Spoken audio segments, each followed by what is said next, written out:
Joel 1:13-20 records a national crisis in Judah.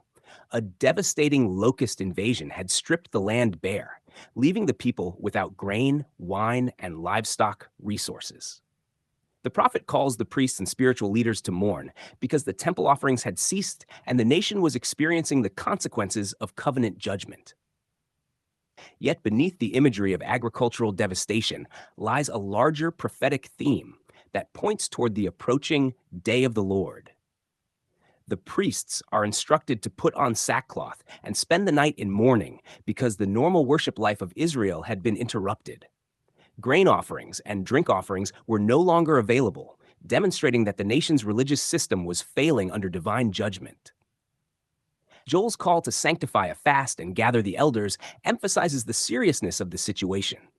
The people were to recognize that their hope was not in their rituals, crops, or national strength, but in the Lord Himself. Verse 15 introduces the day of the Lord as something near at hand. Throughout Scripture, this phrase often refers to a time when God intervenes in history to judge and vindicate. In Joel's context, the immediate judgment upon the land foreshadowed a greater judgment that would come upon the covenant nation.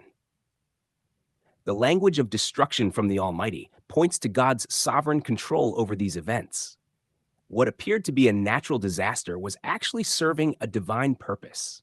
The description of food being cut off, joy disappearing, seed rotting beneath the soil, and storehouses lying desolate paints a picture of complete collapse.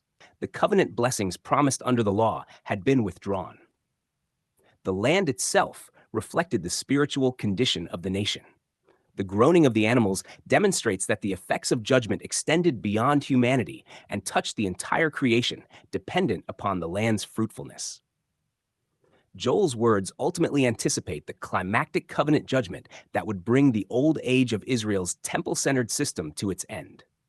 The prophetic warnings throughout the Old Testament were not merely about agricultural hardship, but about the consequences of rejecting God's covenant purposes. The destruction that Joel foresaw finds its fullest significance in the end of the Old Covenant order, when the judgments announced by the prophets reached their culmination. At the same time, Joel reveals God's desire that his people look to him rather than to external religious forms. The failure of the offerings exposed the inability of the sacrificial system itself to provide lasting security. The greater reality toward which the sacrifices pointed was God's provision through his Messiah. What the Old Covenant could symbolize, he would accomplish completely. In verses 19-20, Joel personally cries out to the Lord. Even as judgment unfolds, the prophet demonstrates where true hope is found. The fields may be consumed, the rivers may dry up, and the animals may suffer, but the answer remains the same: calling upon the Lord. The passage closes not with confidence in human effort, but with dependence upon God's mercy. Joel 1:13-20 therefore serves as both a warning and an invitation. It warns of the certainty of divine judgment against covenant unfaithfulness, while directing attention toward the Lord as the only source of deliverance. The devastation of the land pointed beyond itself to the passing of an age, while God's faithfulness pointed forward to a kingdom that cannot be shaken, and a finished redemption that does not depend upon repeated sacrifices, but upon God's completed work.